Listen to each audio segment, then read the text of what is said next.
आज की कहानी का नाम है घर का गार्डन। बेटे बहू को सीख देने वाली कहानी। आप नहीं जानती माँ, यहाँ उल्टी गंगा बहने लगी है।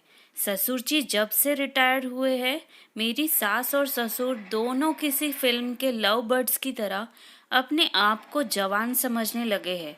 दिन भर हमारे घर के पास बने गार्डन में झूले पर बैठे बातें करते रहते हैं। उन्हें अपने पक चुके बालों का भी ख्याल नहीं रहता है अब। इस उम्र में उन्हें ऐसा व्यवहार क्या शोभा देता है। कविता अपने ससुराल के समाचार अपनी माँ को बता रही थी। तभी सास अलका उदास मन से रसोई घर में जाती है, क्योंकि बहू की वो कड़वी बातें उन्होंने सुन ली थी। उसकी सभी बातों को नजरअंदाज कर सास मसाले वाली चाय बना के पहले एक कप बहू को उसके कमरे में देकर दूसरा कप अपने पति सोमनाथ के लिए लेकर जाती है। बहू ये देखती है और अपना मुंह टेढ़ा करती है। सास ने फिर एक बार उसकी तरफ दुर्लक्ष किया, क्योंकि ससुर के निवृत्त होने के बाद यह उनका रोज का ही नित्य क्रम बन गया था।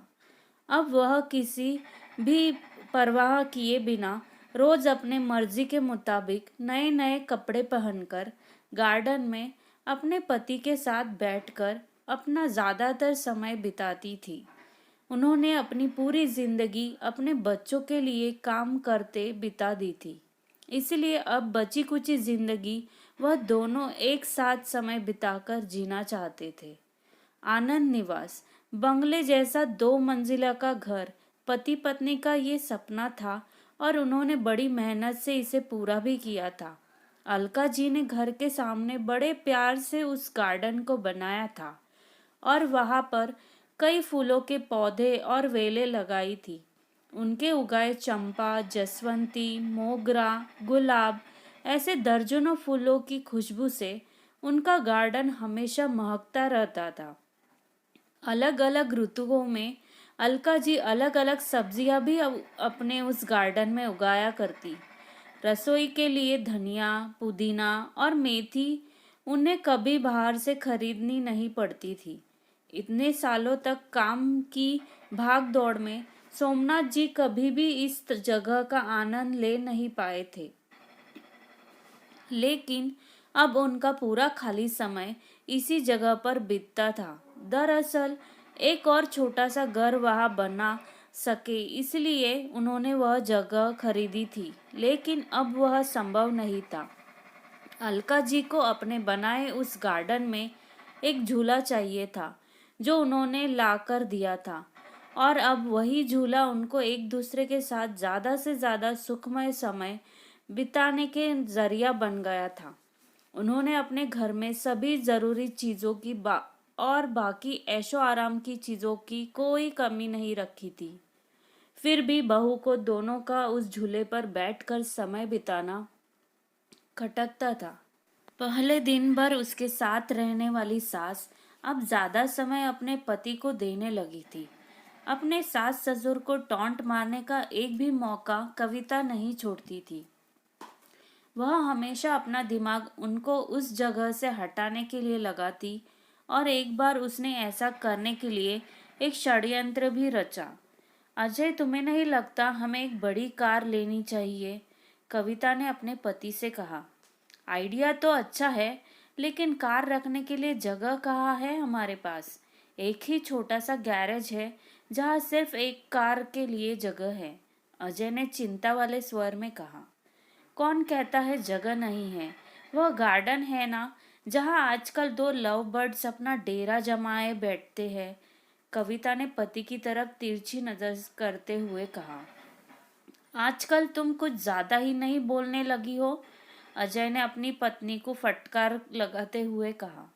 लेकिन सच तो ये था कि उसने भी इस बारे में अपने पिता से बात करने का मन बना लिया था। अगले दिन अजय पिता के पास गया और उसने बोला, पिताजी, मेरा और आपकी बहू का मन है कि एक बड़ी कार ली जाए। पर बेटा, हमारे पास पहले से एक गाड़ी है ना, दूसरी गाड़ी लेने के बाद हम उसे रखेंगे कहाँ? सोमनाथ जी ने कहा। पिताजी, इसी गार्डन में एक नया गैरेज बनाने की सोच रहा हूँ। कविता को इस गार्डन की कोई नहीं पड़ी नहीं है, और माँ भी भला अब और कितने दिनों तक गार्डन का ख्याल रखेगी। इसलिए अच्छा होगा कि सभी पेड़ पौधों को तोड़कर यह गैरेज बना लिया जाए। अजय ने अपने विचार बताए।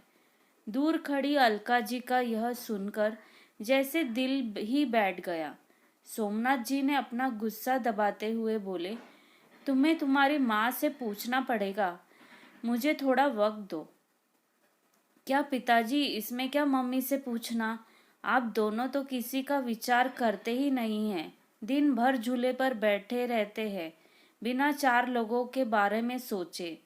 अब कविता घर में है, छोटे बच्चे भी है घर में, और आने जाने वाले लोग भी तो आपको कैसे देखते हैं।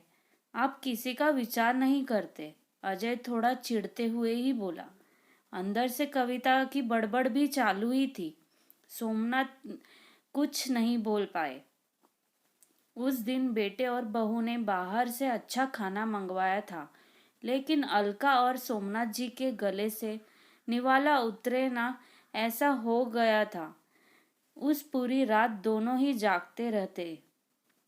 लेकिन सुबह सुबह कुछ विचार आने से सोमनाथ जी के चेहरे पर मुस्कान आ गई थी। सोमनाथ जी खुद रसोई घर में जाकर चाय बनाकर लाए थे, लेकिन अलका जी इतनी निराश थी कि वह आज बगीचे में किसी भी पेड़ पौधे को पानी तक डालने नहीं गई थी। पूरा दिन तो बड़ा ही नॉर्मल तरीके से गुजरा था, लेकिन शाम को अजय की आंखें फटी की फटी रह गई थी जब उसने घर के आगे घर भाड़े से देना है का बोर्ड पड़ा था। अजय ने सोमनाथ जी से कहा, पापा, माना कि हमारा घर बड़ा है, लेकिन इसका यह मतलब थोड़ी है कि हम उसे भाड़े से दे दे। बेटा, अगले महीने मेरे साथ काम करने वाले शर्मा जी रिटायर हो रहे हैं, और वही अब इस घर में भाड़े से रहेंगे, सोमनाथ जी ने कहा। लेकिन वह कहाँ रहेंगे? अजय ने अपनी शंका भरा सवाल पूछा। घर के उस हिस्से में जहाँ तुम रहते हो, सोमनाथ जी ने कड़क आवाज में कहा। और पापा, हम कहाँ रहेंगे? नरम पड़ती आवाज में अजय ने पूछा। बेटा, मैं मानता हूँ कि मैंने तुम्हें इस लायक तो बनाया है कि तुम अपने पैरों पर खुद खड़े हो सको, इसलिए तुम्हारे पास 1 महीना है। तुम अपने लिए नया फ्लैट ढूंढ लो या कंपनी के फ्लैट में रहने चले जाओ। वहाँ तुम्हें तुम्हारी उम्र के लोगों का साथ मिल जाएगा, और इस घर में हमें हमारी उम्र के लोगों का साथ मिल जाएगा। तुम भी सुखी और हम भी। सोमनाथ जी ने सब कुछ साफ साफ बताया। पापा, लगता है आप तो नाराज हो गए। कल मैंने जो भी कहा, मेरा वह मतलब नहीं था। अजय ने अपने पापा के आगे हाथ जोड़ते हुए कहा। नहीं बेटा, तुम्हारी जनरेशन ने हमें एक सबक दिया है कि कैसे प्रैक्टिकल बनकर रहा जाता है। हम बड़े, तुम बच्चों को साथ में देखकर खुश हो सकते हैं, तो तुम्हें हमें साथ में देखकर क्यों प्रॉब्लम होती है?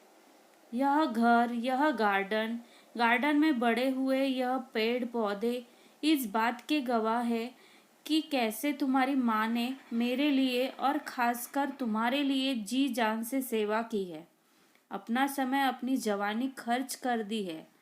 इसलिए इन सब पर तुमसे और मुझसे भी ज़्यादा तुम्हारी माँ का हक है, और इन सब को मैं तुम्हारी माँ से नहीं छीन सकता। सोमनाथ जी ने अपनी पत्नी की तरफ देखकर कहा। दोस्तों, जाने अनजाने में हम हमेशा यह गलती कर बैठते हैं। हम सोचते हैं कि हमारे बड़े बूढ़े हमारे हिसाब से जीवन जिए। ऐसा करवाने के लिए हम उन पर अपने विचार थोपने लगते हैं, लेकिन हम यह भूल जाते हैं कि उन्होंने हमारे लिए कितना त्याग किया है, और जब उन्हें उनके हिसाब से जिंदगी जीने का मौका मिलता है, तब उनका साथ देने के बजाय हम उनके विरोधी बन जाते हैं। आशा करती हूँ कि आज की कहानी आपको पसंद आई होगी। अगर पसंद आई तो कमेंट में लिखकर मुझे ज़रूर भेजिएगा। धन्यवाद।